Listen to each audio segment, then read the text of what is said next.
Hello again, everyone. It's just another day in the life as a military wife, and wanted to talk a little bit about humor and sense of humor.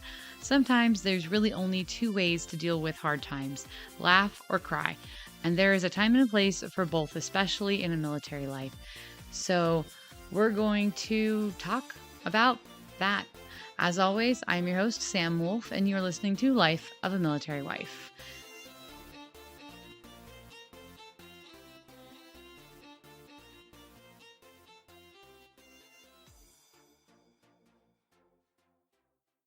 As it has become the norm, I have baby cuteness in my lap, and it just seems like every time I pull my microphone out, the whole world is like, "Mommy, I need you!"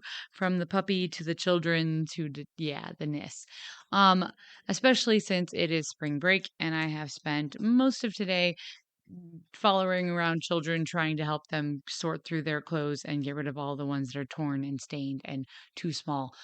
Ah, yay, spring cleaning. But yeah, I digress. That is not the topic for today.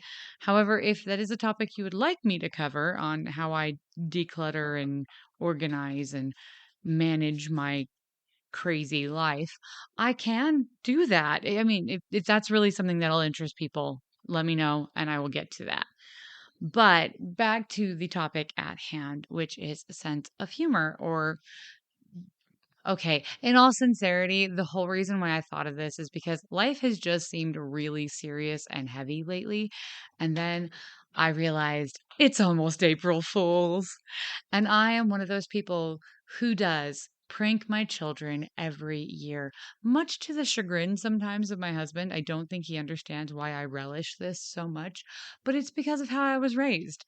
My mother had a fantastic sense of humor and some pretty good comedic timing too. That was a skill, and it was a skill she definitely had.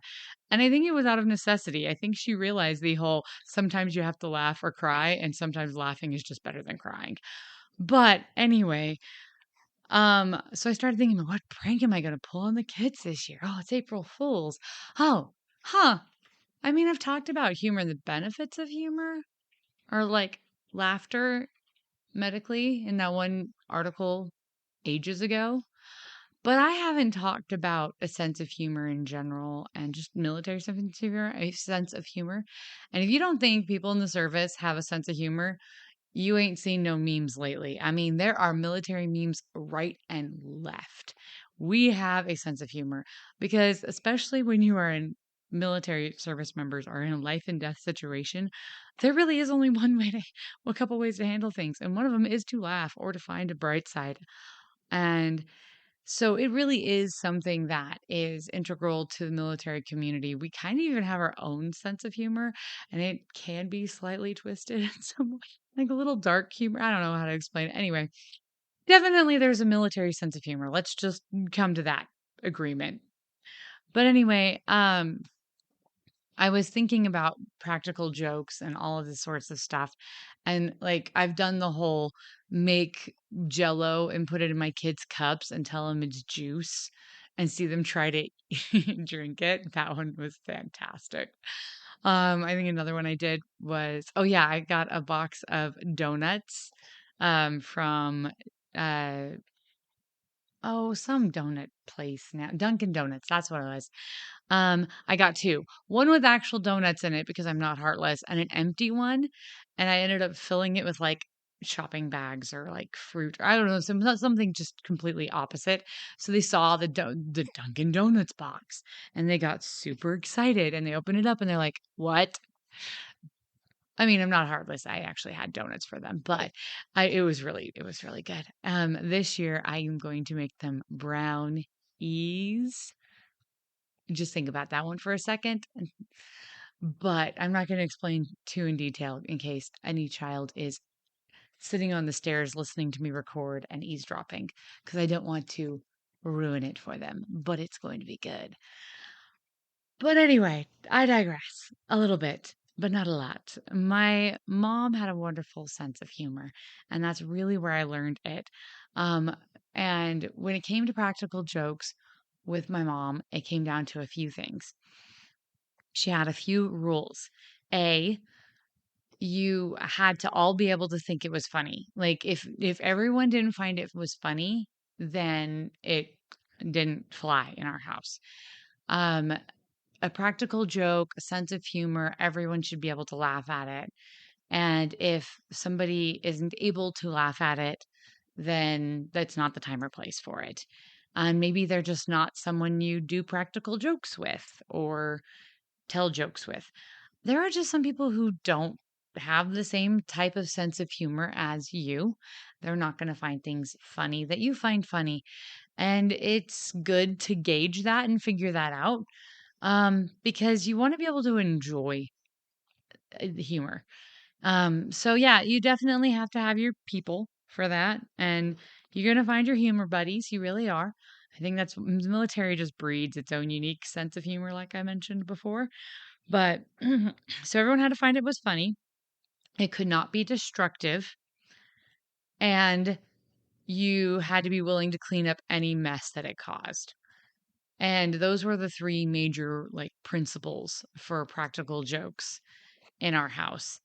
And then it finally got to the point where like we were limited to only pranking people in the family that we lived with on April Fools because, well, life got a little interesting.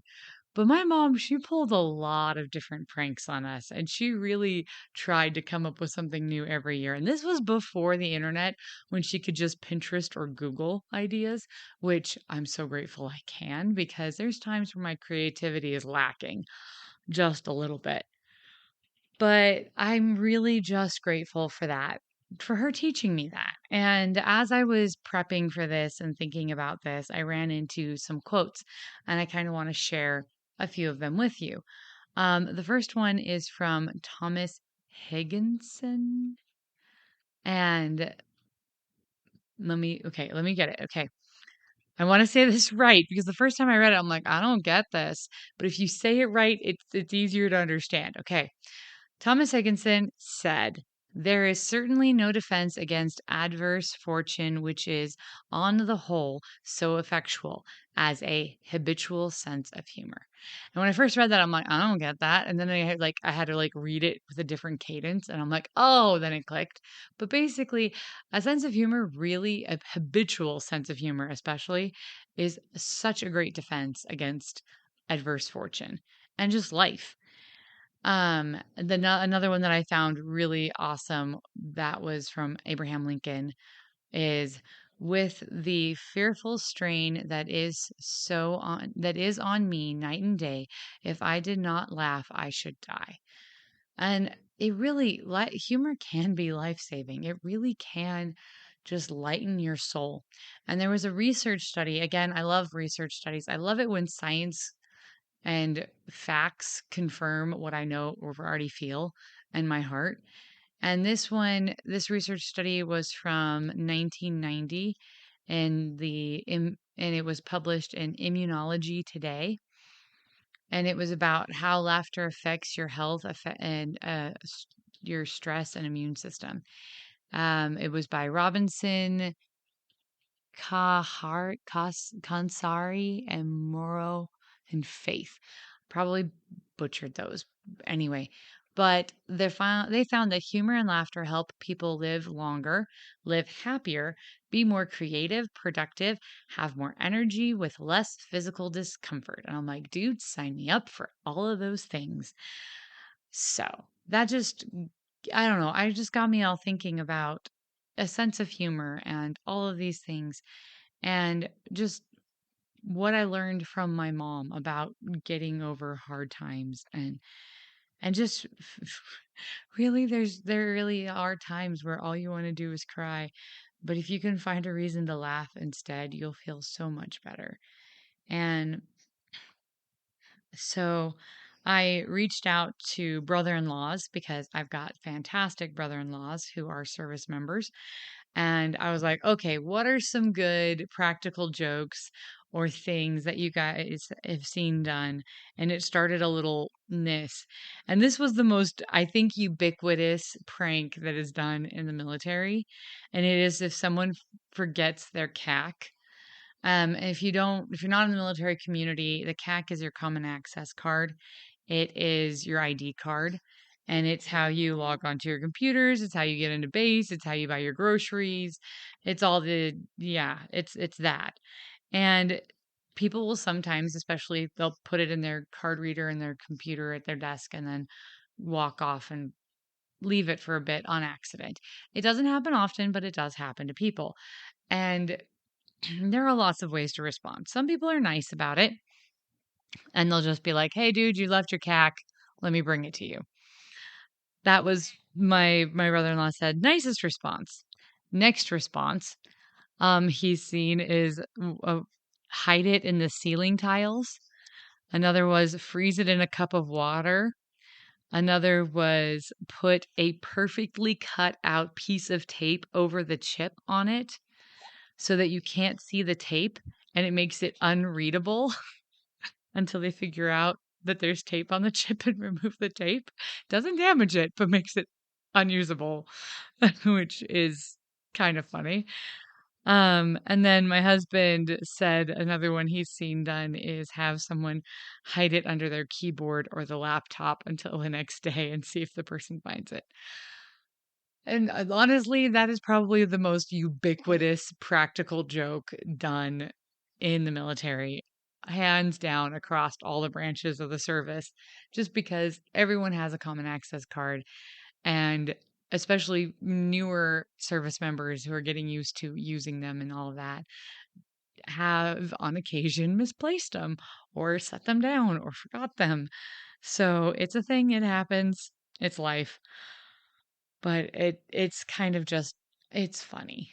Um and that gets me onto another quote that I found that I thought was interesting. And this one is from Thomas Carlyle, and it says, "True humor springs not from the head, um, sorry, let me not more from the head than from the heart. It is not contempt, it is the essence of love." And it that you can kind of see it in some of the practical jokes that are done in the military. Now, I will admit there has been a history of hazing and stuff that goes maybe a little far, but there is a lot of lightheartedness to it also.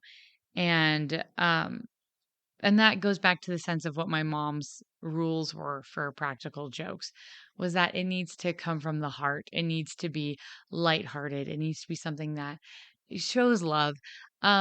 We would, as kids, my mom was always the getaway driver when we would heart attack someone's house.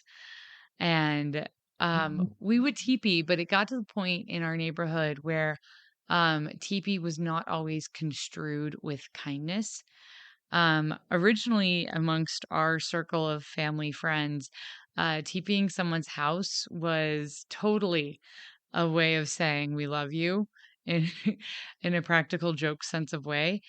And we were always willing to help clean up whatever mess we made because, that was my mom's rule. I don't think we were never asked to do so. But then there were people who took it too far and started egging houses and doing things that were destructive and mean spirited. And so, as a family, we kind of got away from the habit of toilet papering people's houses. If you don't, maybe there are people who don't know what toilet papering. I mean, post COVID era, I don't think anyone would TP someone's house because, I mean, we all know how precious that stuff is. But before that, especially in the 90s, maybe even the 80s too, heck, probably for quite a while, you would get like a roll of toilet paper and you would use it and you would like throw it up over someone's trees and you'd have someone catch it on the other side and you'd like roll it up around their cars. And we got really talented and creative with how we could decorate people's houses with toilet paper. But anyway, like I said, in our neighborhood, it got to the point where it was kind of getting out of control and extra things were being done that were mean spirited with it, like egging. And so my mom did not want to have us tied to that because, again, also the police were also taking it seriously and starting to treat it as vandalism. And in one case, um, I don't know if it was my brother and his friends, and my mom was the getaway driver at the time, or if it was someone else.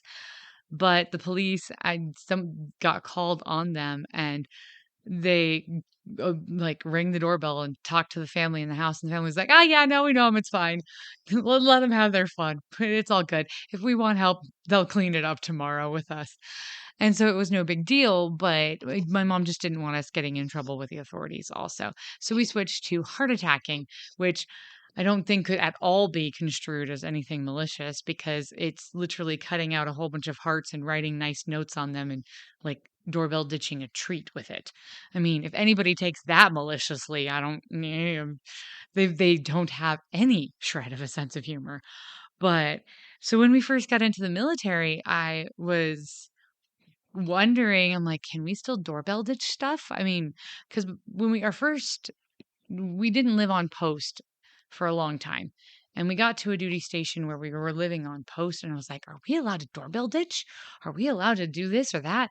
And thankfully, we had a MP in our congregation, and I called him up and I'm like, "Hey, can we do XYZ?" And he's like, "Well, don't TP anyone. Heart attacking should be fine. Doorbell ditching treats should be fine.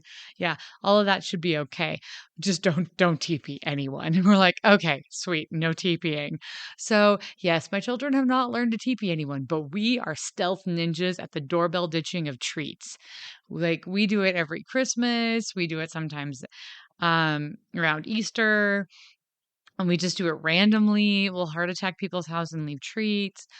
And so that's just one way that it's sneaky, but it's good sneaky fun. And that has always I've just really loved that, and I love passing that on to the next generation.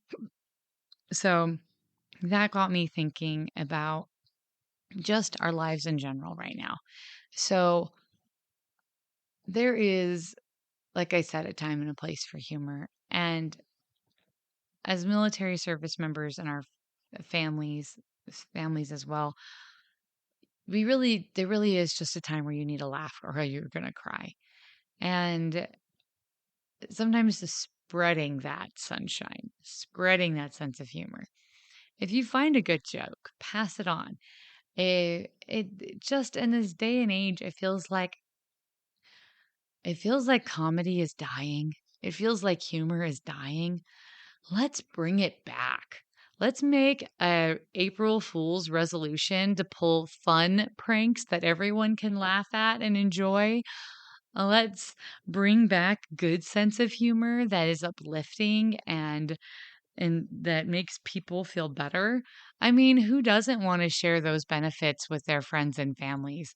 Like, who doesn't want to have a happier life that is productive and more creative? And have more energy and less physical discomfort. Let's share that with everyone. Let's bring back a sense of humor.